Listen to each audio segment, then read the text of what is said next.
ಬಿಹಾರ್ನ ವಿಧಾನಸಭೆಯಲ್ಲಿ ಅಫಿಷಿಯಲಿಯಾಗಿ ಪ್ರಶಾಂತ್ ಕಿಶೋರ್ನ ಎಂಟ್ರಿ ಆಗೋಗಿದೆ. ಬಿಹಾರ್ನ ಬಾಂಕಿಂಪುರ್ ವಿಧಾನಸಭಾ ಕ್ಷೇತ್ರದಲ್ಲಿ ನಡೆದಂತಹ ಉಪಚುನಾವಣೆಯಲ್ಲಿ ಪ್ರಶಾಂತ್ ಕಿಶೋರ್ ಗೆದ್ದು ಬೀಗಿದ್ದಾರೆ.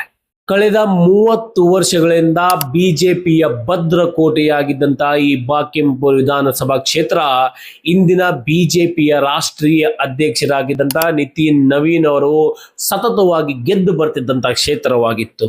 ನಿತಿನ್ ನವೀನ್ ಅವರು ರಾಜ್ಯಸಭಾ ಸದಸ್ಯರಾಗಿ ದೆಹಲಿಗೆ ಹೋಗಿರುವಂತ ಕಾರಣದಿಂದ ಖಾಲಿಯಾಗಿರ್ತಕ್ಕಂಥ ವಿಧಾನಸಭಾ ಕ್ಷೇತ್ರದಲ್ಲಿ ಉಪಚುನಾವಣೆ ನಡೆದು ಪ್ರಶಾಂತ್ ಕಿಶೋರ್ ಇಂದು ಗೆದ್ದು ಬೀಗಿದ್ದಾರೆ.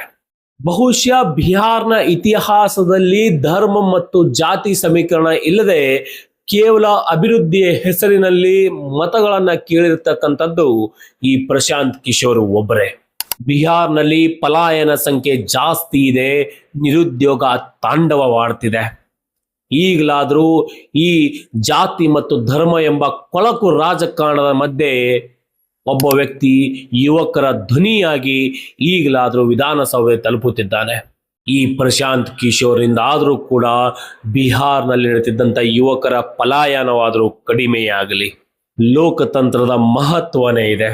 ಯಾವ ಕ್ಷೇತ್ರವು ಯಾರ ಭದ್ರಕೋಟೆಯೂ ಅಲ್ಲ. ಜನ ಮನಸ್ಸು ಮಾಡಿದ್ರೆ ಎಂಥ ಕೋಟೆಯನ್ನು ಒಡೆದು ಅಲ್ಲಿ ಒಬ್ಬ ಸಾಮಾನ್ಯ ಮನುಷ್ಯನನ್ನ ರಾಜನನ್ನಾಗಿ ಕೂಡಿಸಬಹುದು.